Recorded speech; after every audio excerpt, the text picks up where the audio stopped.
Primeiramente, boa noite a cada um de vocês. Quero partilhar algo do meu coração, iniciando essa palestra sobre a vida desse ilustre santo homem, São Luís Martin, que quartas-feiras tem sido um dia de muita ansiedade para mim. Chegar junto dos senhores aqui e poder rezar o terço é uma alegria muito grande para o meu coração. E a Sagrada Escritura diz que aquele que encontrou um amigo encontrou um tesouro. Então é uma bênção poder ter vocês aqui junto comigo. Quando eu olho aqui e vejo que algum dos nossos irmãos não pôde vir, dá aquela tristeza no nosso coração, porque eu creio que Nossa Senhora está nos congregando aqui para nos unirmos e podemos fazer algo de belo, de grande para a Santa Igreja. Todo o homem de Deus, ele precisa ter um nobre ideal. E não a nobreza de alma maior do que glorificar a Deus e salvar as almas. Então eu espero que os senhores também estejam gostando. A gente ainda está com uma família pequena, mas a perseverança vai nos conceder a graça de ver feitos tremendos de Nossa Senhora por meio dessa iniciativa, eu não tenho dúvida alguma. Tem uma frase de São José Maria Escrivá que ele diz que Deus não nos criou para sermos como galinhas de capoeira, mas para voar como águias. E a marca de uma obra de Deus é sempre a perseverança. A casa sacode, quem vai dizer isso daí é Santa Teresa d'Ávila, mas a perseverança ela é extremamente importante, né? Então ontem na live eu disse uma frase brincando, falando sobre Nossa Senhora das Perseguições, né? Católico é que nem clara de ovo, quanto mais bate, mais cresce. Mas a gente não pode se esquecer daquilo que São João Crisóstomo dizia. Ele estava olhando em umas montanhas, umas árvores que estavam nascendo. Só que tinha muita neve, bastante neve mesmo, e muito vento. E o São João Crisóstomo se questionava se aquelas árvores iriam se desenvolver e chegar na maturidade delas. E ele foi vendo que elas foram crescendo, e aí chegaram na maturidade dela. E o que aconteceu que foi observado? Isso daí quem fala é São João Crisóstomo. Percebeu-se que as raízes, elas ficaram mais fincadas na terra, eram mais firmes. Por quê? Porque ela precisou de mais força para não ser levada pelo vento forte e pela neve. Mas também se percebeu que a madeira dela era mais valiosa. Então, quando se cortava para o comércio, ela tinha um valor mais elevado. Então, é importante nós entendermos isso, que alguns chacoalhões que Deus permite na nossa vida é para a gente ficar firme, adquirir a virtude da fortaleza, porque nos tempos em que estamos vivendo, não tem como um homem que não tem essa virtude enfrentar esse inferno que nós estamos vendo por aí. E é muito importante hoje nós observarmos muito a vida de São Luís Martin, porque ele é um exemplo extremamente importante para nós homens, porque foi um homem que chegou à santidade vivendo casado, na sua vida conjugal. E parece-me que algumas pessoas acham que a santidade é só para os monges de mosteiro. Então nós vamos olhar na história de São Luís Martin para ver se é isso mesmo. Quero cronometrar o tempo aqui, para que eu não me alongue muito. Bom, esse santo homem, que é o pai de Santa Teresinha do Menino Jesus, ele foi batizado no dia 28 de outubro de 1825, na igreja de Santa Eulália, portanto ele nasceu no mês do Rosário. O santo arcebispo que o batizou disse: alegrem-se, este menino é um predestinado. Então ele teve uma iluminação, ele foi extremamente assertivo. Só que antes de eu começar a falar sobre a vida desse homem, eu gostaria de trazer um pouco do perfil do seu pai, que era chamado o Capitão Martin. O que eu quero ressaltar, que eu acho importante, que eu fiquei estudando e pensando que eu queria trazer para os senhores aqui nessa noite, é a fé do pai dele. Quando São Luís Martin rezava um simples Pai Nosso na igreja, o recolhimento, a fé, o amor ao que ele estava fazendo, conseguia arrancar a admiração das pessoas e as pessoas ficavam olhando, porque era uma coisa, diz assim, nos livros que eu li, estrondosa. A maneira com que ele reza. Depois, o pai de São Luís Martin, que comungava na Santa Missa, ele ficava ajoelhado muito tempo, fazendo ação de graças. E um dia, quando foram questioná-lo, por que o senhor fica tanto tempo assim depois da Santa Missa? E a resposta dele foi curta, mas cheio de significado para cada um de nós. Ele responde assim, ó, eu fico muito tempo ajoelhado porque eu tenho fé. Vamos ver o que acontece com um pai que tem fé, o que ele consegue gerar de sobrenatural na vida de um filho. Depois eu quero pegar um pouco do perfil da mãe dele. E como eu não decorei tudo, eu não quero perder isso, eu tinha feito uma anotação do que a mãe dele diz, do pai de Santa Teresinha, do Menino Jesus. Tu és meu querido filho, o sonho das minhas noites e o encanto das minhas recordações. Quantas vezes penso em ti, quando a minha alma, elevando-se para Deus, segue o impulso do meu coração e sobe aos pés do trono da divindade. Ali rezo com todo o fervor da minha alma, para que Deus derrame sobre os meus filhos a felicidade e a calma de que precisamos nesse mundo tempestuoso. Ser sempre humilde, meu querido filho. Olha o nível de elevação sobrenatural que estava no coração dessa mãe. E olha a recomendação que ela faz para o seu filho, ser sempre humilde. A gente fala muito dessa questão da humildade, mas o que consiste a humildade? O Monsenhor Ascânio Brandão dizia que a humildade é o conhecimento de si mesmo sem as ilusões do amor próprio. O que nós somos? O que você é? O que eu sou? Isso a gente precisa examinar perante Deus. São Francisco de Assis dizia, o homem é o que é diante de Deus e nada mais. O livro de Gênesis 3, 29 vai dizer, lembra que tu és pó e ao pó tu irás se tornar. E por que será que essa mãe recomendava a humildade para esse filho? Porque na carta de São Pedro, 1 Pedro 5,5 está dizendo, Deus resiste aos soberbos, mas concede a sua graça aos humildes. A pessoa humilde é um ladrão de graças. Nós não podemos esquecer que São João Maria Vianney dizia que as virtudes batem no coração de Deus, a humildade abre. Nossa Senhora vai nos ensinar, porque olhou para a humildade da sua pobre serva. E que mãe que deu esse conselho maravilhoso para esse filho. Seja humilde. Jesus, ele poderia ter pedido imitação em tantas virtudes, mas se você for lá em São Mateus 11, 28, São Mateus, tá vendo? Olha o conselho da nossa conversa de ontem, senhor aí. Sou um bom aluno, hein?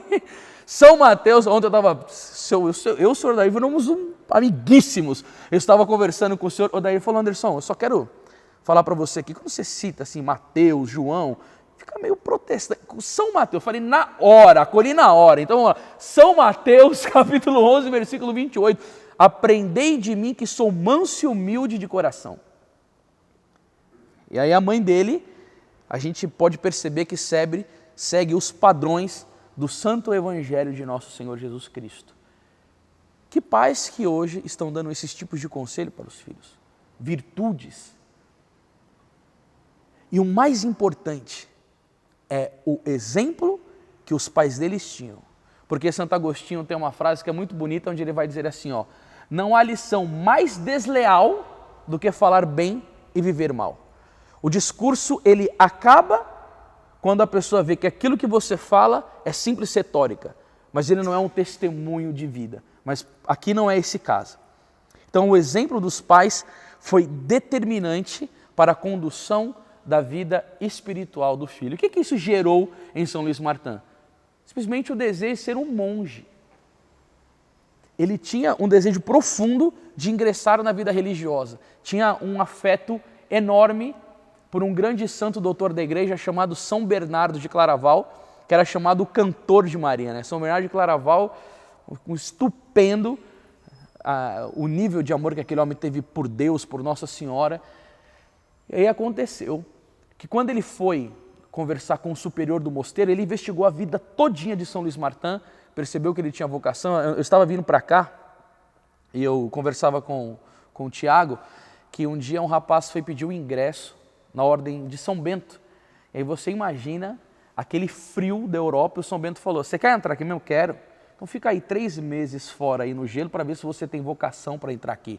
Olha, né? Então quer dizer, A gente via que havia um tempo na igreja em que tinha um certo rigor, se tinha uma proteção da vida religiosa, né? Mas a aparição de Nossa Salete vai nos ensinar que os conventos irão virar pasto de Asmodeu, né? Então, quer dizer, Satanás iria fazer uma festa dentro dos conventos, acabar com a vida religiosa. Bom, esse não é o tema. Aí, ele examina tudo direitinho, vê que ele tinha princípios, tinha moral, amava verdadeiramente a Deus, não queria ser religioso para viver numa vida de preguiça, de amor às comodidades.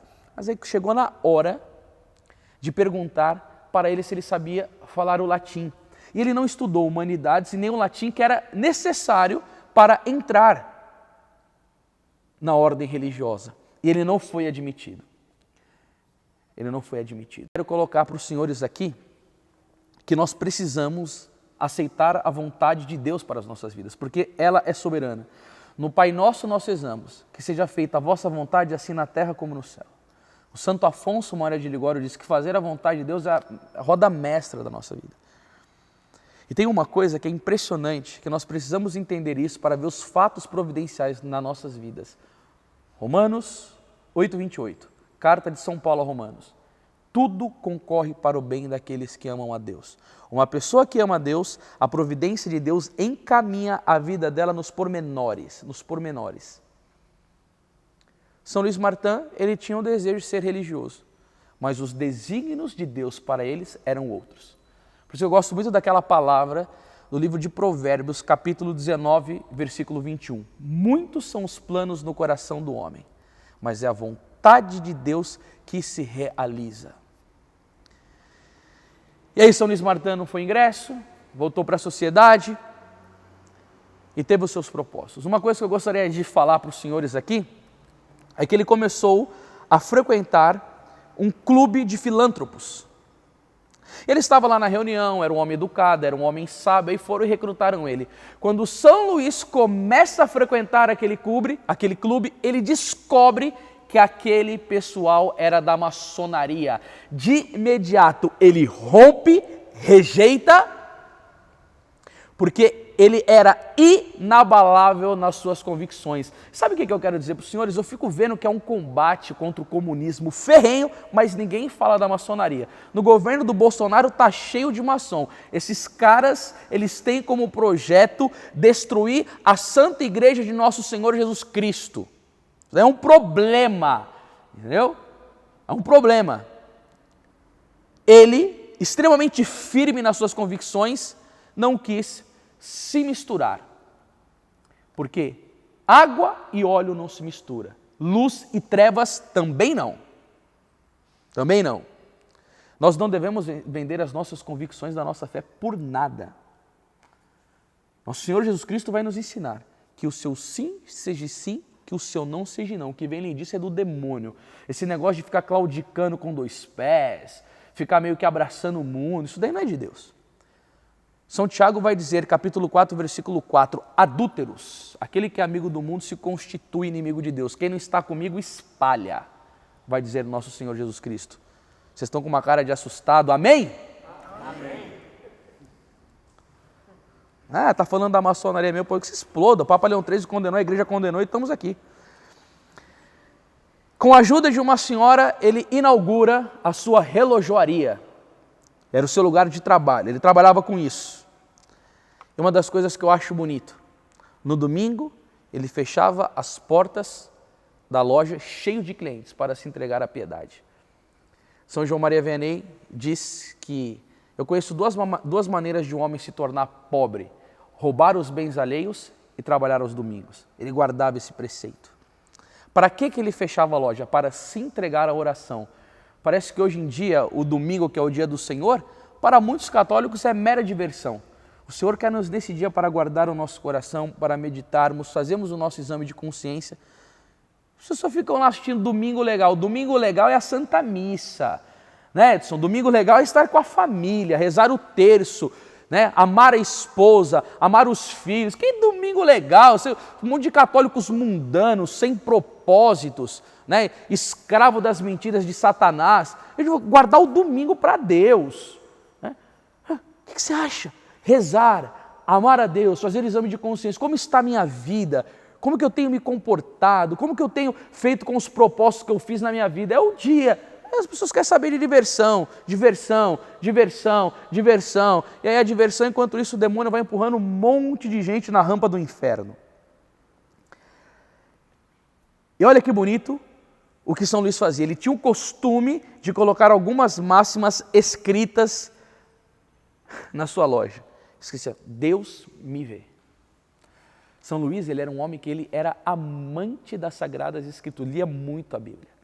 Essa passagem está lá no livro de Provérbios, capítulo 15, versículo 3. Deus me vê. Os olhos de Deus estão em todo lugar, a todo momento os olhos do Senhor estão nos vendo. Quando acorda, quando levanta, quando vai fazer refeição, em todos os atos. E você acha que ele colocava aquilo para quê? Para ele olhar o comportamento dele, como eu estou agindo diante do meu Deus. Outra frase que ele colocava, a eternidade se aproxima e nós não pensamos nisso. Você vai falar de eternidade hoje?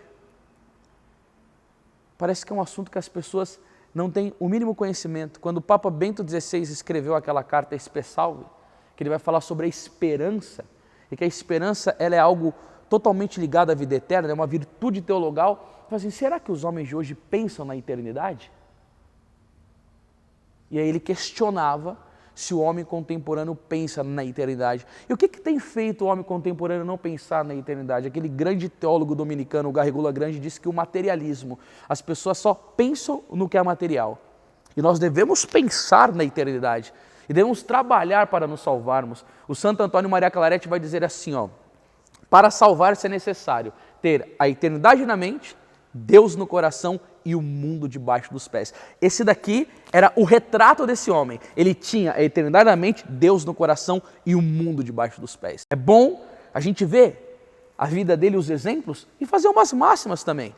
A gente começar a conversar lá no grupo, os nossos propósitos. Grupo, vamos fazer umas máximas essa semana? O senhor daí joga uma frase do Padre Pio, os senhores conhecem o apostolado. Joga lá, gente. Vamos trabalhar para nos ajudarmos a ter uma vida virtuosa e não errar o caminho. Não errar o caminho. Aqui, bem-aventurado os que guardam a lei do Senhor. São Luís Martin ia colocando essas frases. E a última, Deus me defenda dos seus juízos. Nós sabemos, irmãos, que o Salmo 117:1 vai nos ensinar. Louvai o Senhor, Deus, porque Ele é bom e porque eterna é a sua misericórdia. Se tem uns temas do que eu gosto de falar, é sobre a divina misericórdia de Deus, mas também o juízo divino. Sabermos que nós vamos nos aproximar de Deus, isso também infunde um grande temor. O Padre Pio, ele era especialista nisso. Claro, ele tinha toda uma graça particular, né, um especial carisma que Deus concedeu ao Padre Pio, mas ele mesmo dizia, o juízo do Senhor será rigoroso. Em virtude disso, nós devemos nos examinar, porque São Tiago vai dizer, vivei como se você estivesse a ponto de ser julgado. Eu não estou lembrando a palavra, mas é isso daí. Aí acontece o grande ato providencial na vida dele. Ele está passando por uma ponte chamada São Leonardo, não sei se é o São Leonardo de Porto Maurício, e aí ele cruza a esposa dele, a que viria a ser a esposa dele, a mãe de Santa Teresinha do Menino Jesus. E quando ela cruza com ele, ela escuta uma voz interior, este é o homem que eu preparei para ti. Olha a palavra que Deus tinha preparado. Que tipo de homem? Um homem virtuoso, um homem que amava a Deus, um homem casto, um homem trabalhador, um homem puro. Tinha preparado ela para quê? Aí nós vamos ver o desenrolar da história. Também tem uma coisa interessante. Um dia aproximou-se uma mulher decente. E porque ele era um homem virtuoso, a mulher chegou perto dele e nem deu bola. E a mãe dele, um dia avistou Santa Zélia e observou naquela mulher qualidades superiores. Gente, o homem natural, ele não entende nada. Tem uma palavra que eu gosto muito de Provérbios 28:5 que vai dizer assim, os homens maus não compreendem o que é justo. Os que buscam o Senhor tudo entendem. A pessoa que tem união com Deus é como diz São Leopoldo Mandic, né? O santo ele fica por cima da montanha. A gente conversava ontem sobre o dom do discernimento dos espíritos, tinha o Dr. Plínio Corrêa de Oliveira, foi fenomenal a nossa conversa. as pessoas que são virtuais, elas têm umas luzes, ela vive na graça, o mundo dela é o mundo da graça. E a mãe dele olhou para Santa Zélia e queria se aproximar para apresentar o filho. Aí quando passa pela ponte, Deus comunica ao coração dela: este é o homem que eu preparei para ti. Eles se conhecem, não sei se eu posso usar a palavra namoro, durante 3 meses e resolvem casar. 3 meses. Foi rápido. Estava preparado economicamente, tinham as condições e resolveram casar. A pureza de Santa Zélia era tão grande que ela evitou 9 meses um contato íntimo com São Luís Martin e depois, com a ajuda de um confessor que esclareceu alguns pontos da doutrina da igreja, eles entenderam como funciona a vida do sacramento do matrimônio. Mas olha só, a paciência do homem durante 9 meses ficou inabalável, tranquilo. A virtude da paciência, entendendo o que estava ocorrendo na vida da esposa, a falta de compreensão dela, porque também Santa Zélia, ela queria ser uma religiosa. Mas aí ocorreu que o sacerdote explicou a finalidade do sacramento do matrimônio, unitiva e procriativa, ter filhos. Ah, meu irmão, minha irmã, quando esta mulher recebe a compreensão disso, eu vou falar mais para frente, porque esse daqui... Não, eu vou falar aqui sobre a ambição da esposa. A ambição da esposa de Santa Zélia era ter muitos filhos e dirigi-los todos para Deus. Eu confesso para os senhores que à tarde, quando eu li isso, eu fiquei emocionado e me ocorre agora novamente isso. Porque quando nós olhamos para o mundo atual, há uma luta de Satanás contra a família. E os católicos foram de tal maneira absorvidos por essa coisa de antinatalidade que os católicos não querem ter filho, eles têm medo de ser filhos, eles foram engolidos pelo mundo. Você vai nos encontros de preparação de noivos para o casamento, mas é tão horrível o que se ensina para os noivos da nossa Santa Igreja Católica, que chega a ser vergonhoso o tipo de moral que eles entregam para as pessoas que vão constituir o sacramento do matrimônio. Se ensina a usar camisinha, se fala que não tem problemas a relação pré-matrimonial, se fala para evitar filhos mesmo. E aí um dia eu conversava com um cara do mundo dos negócios, e eu todo na felicidade que a minha esposa estava grávida, não, a gente não quer ter filho porque quer trabalhar, porque quer ganhar dinheiro, mas a gente comprou um cachorro. Quando eu escutei aquilo, grito de Lúcifer saindo pela boca dele. E aí, meus senhores, que eu fico pensando uma coisa. Se há tantas famílias que estão sendo mal preparadas, se há tantas pastorais na igreja que foi infiltrada pelo comunismo, pelo modernismo, por erros doutrinários, e se Deus, na sua misericórdia, nos concede a graça de conhecer a verdade, será que não seria interessante nós pensarmos como os homens em fazer algo para a preparação de casamento para adolescentes, para jovens, e montarmos um curso? Porque talvez o pai dele é um cachaceiro lá na casa dele, é um homem sem virtude nenhuma, e o menino está aí, rolando nas paixões. E aí ele quer casar pensando que ele vai desfrutar dos prazeres diariamente com a esposa dele, e ele não tem noção da onde é o campo de batalha que ele vai entrar. E aí a gente vai ter o dado que a nossa priora aqui deu para nós: 90% dos casamentos são nulos. E aí eu fico sabendo de uma informação dessa, eu não vou fazer nada. O demônio vai fazer na festa, vai destruindo com as famílias, e eu vou ficar lá, com a boca cheia de dentes, esperando a morte chegar, interessado somente nas minhas próprias necessidades? É esse espírito combativo de católico que estão vivendo? Não é possível. Nós deveríamos conversar seriamente e estudar possibilidades de fazermos alguma coisa pelos adolescentes que estão se preparando para casar, pelas famílias, porque na minha primeira palestra aqui eu falei para os senhores sobre os dados que vivem os homens. Você sabe que foi terrível. Por isso que quarta-feira é um dia que eu fico feliz, porque eu enxergo longe isso daqui. Por mais que a coisa não esteja bombando, por mais que não tenha... Não sei, Nossa Senhora tem as suas estratégias, ela quer ver a sua resiliência e a sua perseverança. Mas eu queria formar com vocês aqui um terço de homem referência no Brasil. No Brasil, no mundo. Porque pela internet dá para ter um alcance fenomenal. Essa coisinha de ficar pensando pequena. O pessoal, olha lá, o Steve Jobs construiu a Apple, super empreendedor.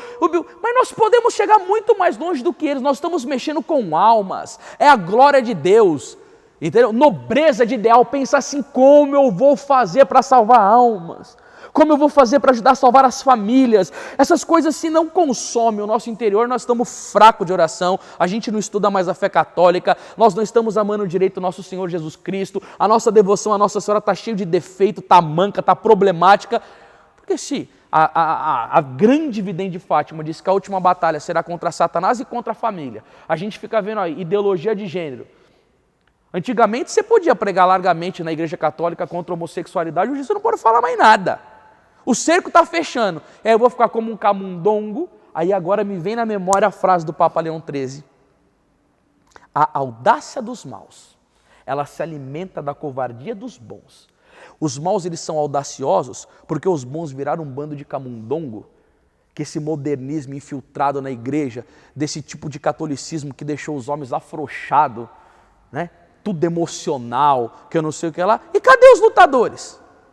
Cadê os como o senhor daí falou, aquele que chegava e colocava a espada fincada da luta. Nós estamos em guerra e precisamos fazer alguma coisa. E você sabe, meu irmão, minha irmã, a minha irmã é a Virgem Maria, as santas, é muito costume, né? Porque meu irmão e minha irmã vai ver o vídeo. Ninguém faz nada sozinho. Ninguém faz nada sozinho. Eu estou jogando você hoje no comprometimento aqui nessa fala. Foi o que me ocorreu quando eu meditava à tarde. Você não está aqui à toa, não. Quando eu falo isso, você compreende o que eu estou dizendo? Essa coisa dá uma clarinada aí? Uma coisa que você está falando, se me permite, eu estava essa semana refletindo sobre a gente pelo texto, né? Vai ser a pauta do Café São José, hein? Soltou aí, Thiago? E aí eu quero mostrar para vocês uma coisa que eu li aqui. O fruto disso. Logo que tivemos filhos, as nossas ideias mudaram um pouco. Só vivíamos para eles. Constituíram eles toda a nossa felicidade e nunca tivemos outra. Nada mais nos custava. A vida não nos parecia difícil. Para mim, eles, a maior das compensações, e por isso desejava ter muitos a fim de os criar para o céu.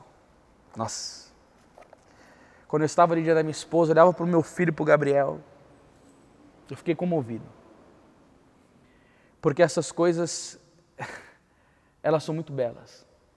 Isso daqui é de uma mulher, eu estou falando da vida de São Luís, mas eu não posso deixar de falar da esposa dele. São Pio X dizia, deem-me mães verdadeiramente cristãs e eu me encarrego de conquistar o mundo. E qual foi o fruto dessa dedicação? Da correspondência à vocação de mãe. Qual que foi o fruto disso? De enxergar os deveres, eu sou pai, eu sou mãe, eu tenho filhos, e o que eu vou fazer? Enfiar smartphone na mão deles, colocar na creche o dia inteiro. Tanto que tem aquela fala do Aaron Huss, que foi entrevistado por aquele cineasta americano, o Alex Jones, e aí ele estava um dia conversando com o Rockefeller, esses magnatas que mandam no mundo. O que você acha dessa questão das mulheres trabalharem? Eu acho muito bom a liberação das mulheres. Ele falou assim, não, fomos nós que inventamos isso, mas por quê? Porque aí a gente vai, coloca as mulheres para trabalhar, os filhos o dia inteiro na escola, e ali a gente doutrina eles.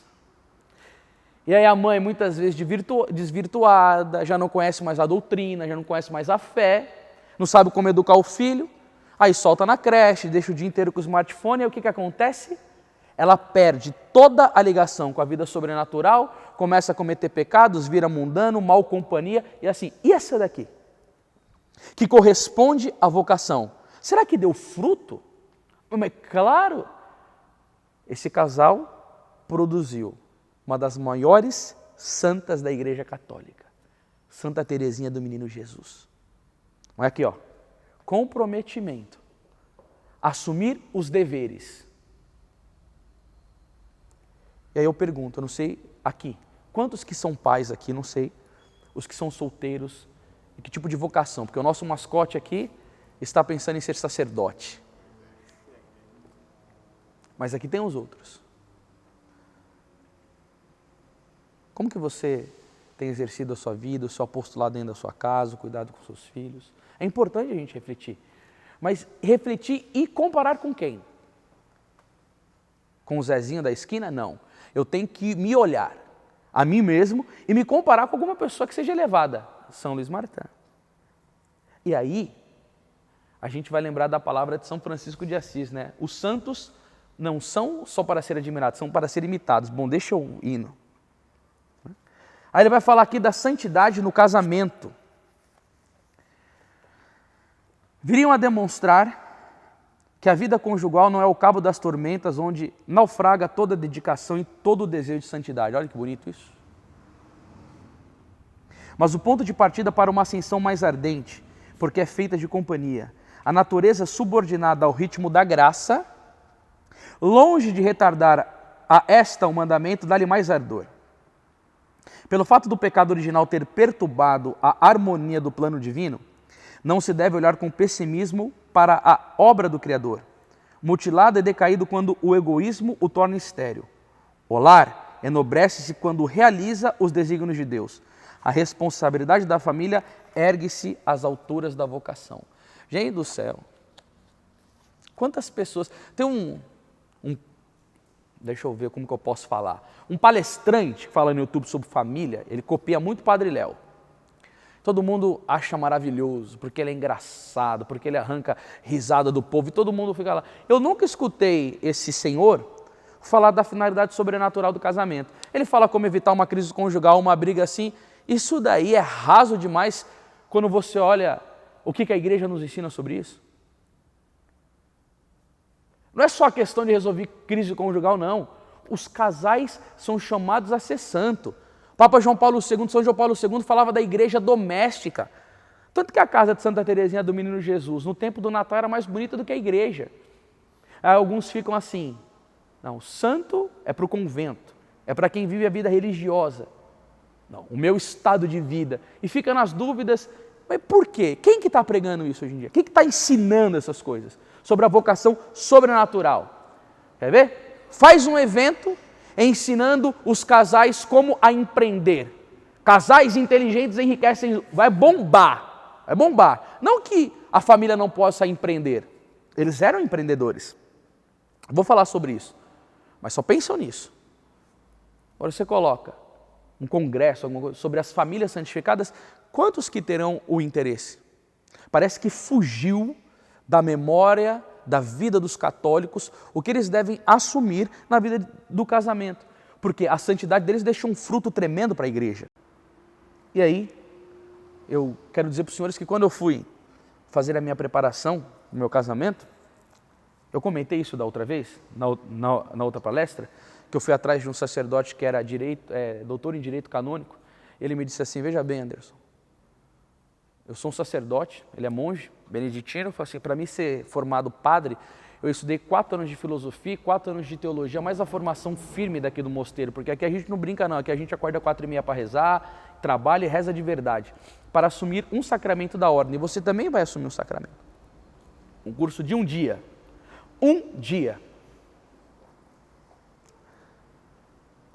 Isso daí é uma desgraça. É uma desgraça. Estão comprometendo as famílias, estão comprometendo a salvação das almas. A gente vê um negócio louco, né?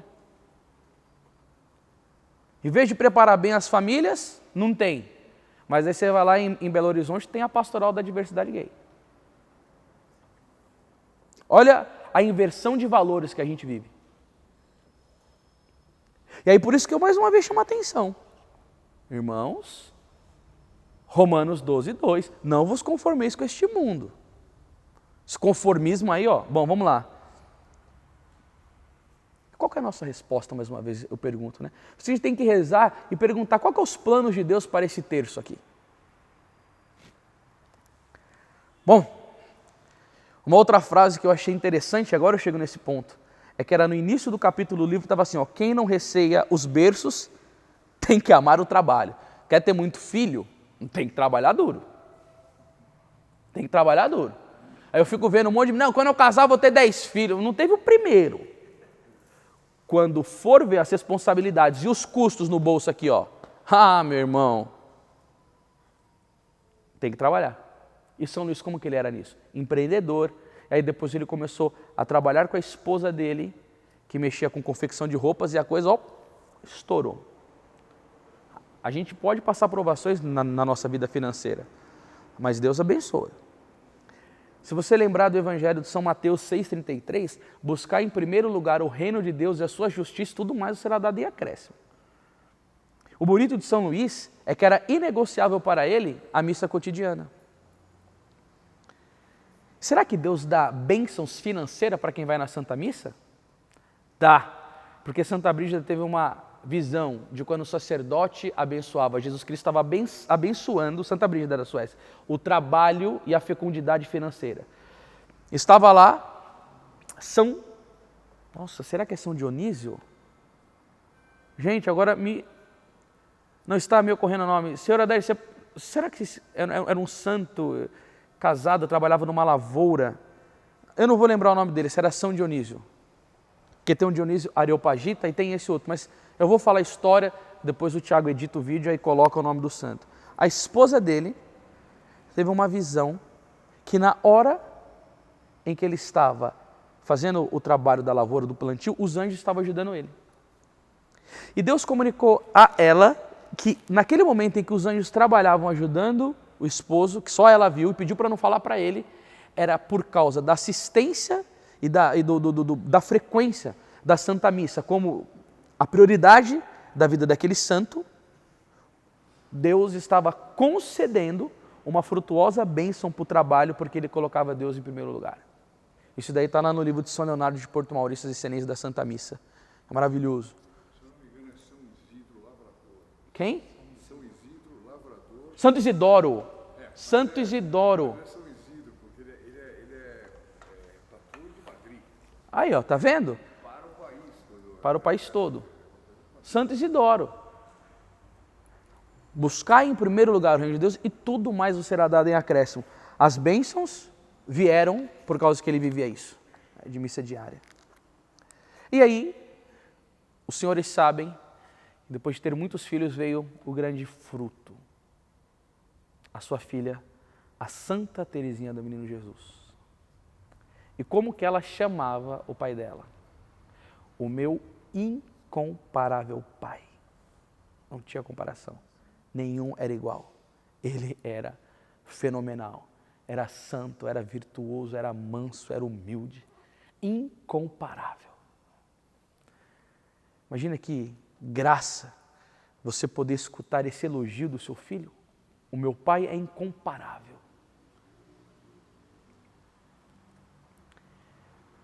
Saiu da boca de Santa Teresinha também isso. Deus me deu um pai e uma mãe mais digno do céu do que da terra. Eu estou tendo que me conter aqui porque eu sou pai. Eu quero ser que nem esse homem aqui. Eu quero ser como ele. Eu rezei à tarde hoje e falei, Jesus, eu quero ser como esse homem.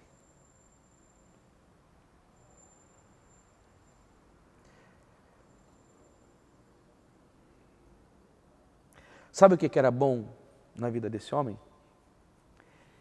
Ele tinha a maior pregação. Ele pregava para os olhos. Essa daí é uma definição que eu aprendi com aquele padre português, Antônio Vieira, quando ele fala no Sermão dos Pregadores. Ele vai comentando sobre São João Batista, né? Por que São João Batista convertia tantas almas? Porque ele falava de penitência, era um penitente, ele falava sobre arrependimento, tinha uma vida santa. Então, ele pregava para os olhos, as pessoas olhavam para ele e viam aquilo. Ele verdadeiramente fez isso com a vida dele, para a filha. E aí eu fico imaginando essa frase aqui que Santa Teresinha do Menino Jesus dizia: para eu entender como reza um santo, basta eu olhar para o meu Pai. Nossa, não é assim que a gente se sente quando escuta uma coisa dessa? E aí, a gente vai olhando para a igreja e vai vendo como foram suscitadas as vocações dos santos, a maneira que cada um deles foi chamado. E aí a gente pergunta, como foi a vocação de uma das santas mais importantes da história da igreja?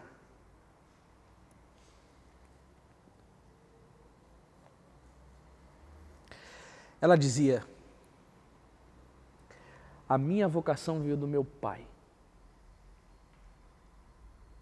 Ele foi aquele que despertou a vocação de Santa Teresinha do Menino Jesus.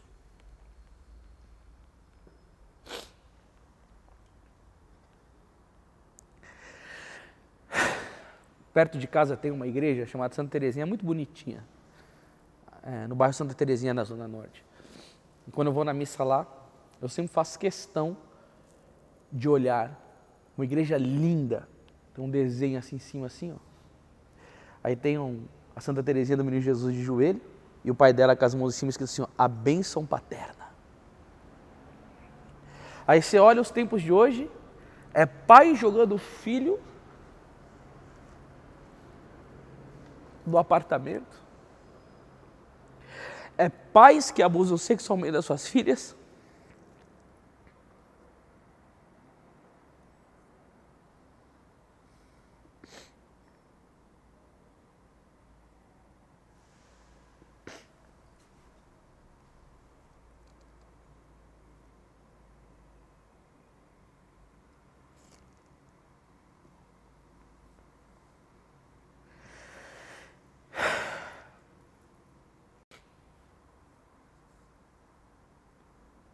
está na vida missionária, e a gente faz as nossas palestras,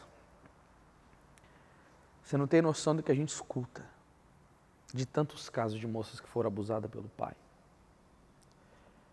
O que eu já peguei de sofrimento de filhos na mão dos pais. E aí depois você vai ver os frutos. Quando eu fazia a faculdade de psicologia, não que eu admiro o autor, mas Lacan dizia que todos os psicopatas que ele estudou tiveram um problema com os pais. Nós precisamos entender, gente. Isso é uma luta frontal contra Satanás.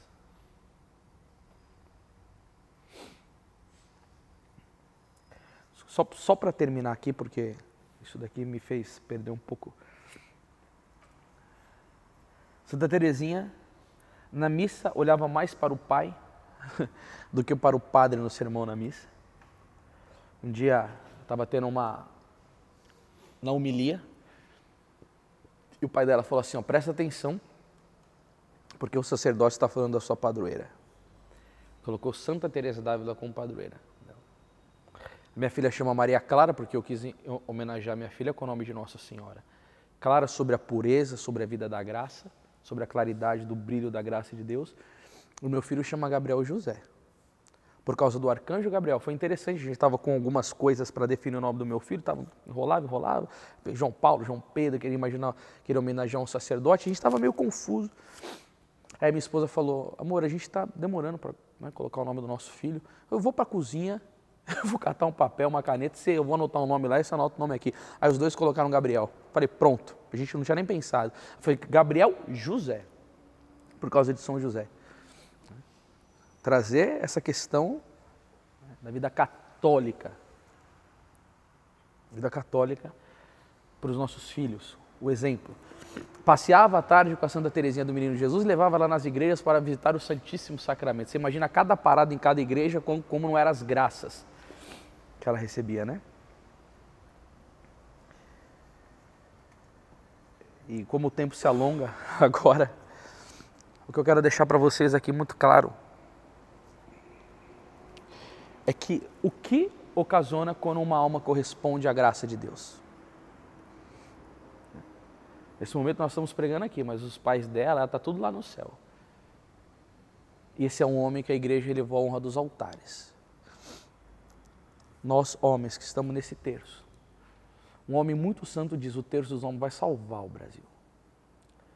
Nós não podemos desistir disso. Não é, senhor Day? Não é, Edson? Nós não podemos desistir. É nobre esse ideal. Deve lutar pela santificação, pelas famílias, por nobres ideais. Devemos ter esses exemplos de vida para seguirmos, porque deixou um legado mais importante, a santidade, que São Luís Martin, o pai de Santa Teresinha do Menino Jesus, conceda-nos graças especialíssimas nessa noite, para que possamos ser homens virtuosos segundo o coração de Deus e andarmos como exemplo de vida cristã, cumprindo o pedido de nosso Senhor Jesus Cristo, sendo sal da terra e luz do mundo. Ave Maria, cheia de graça, o Senhor é convosco. Bendita sois vós entre as mulheres, bendito é o fruto do vosso ventre, Jesus. Santa Maria, Mãe de Deus, rogai por nós, pecadores, agora e na hora de nossa morte. Amém.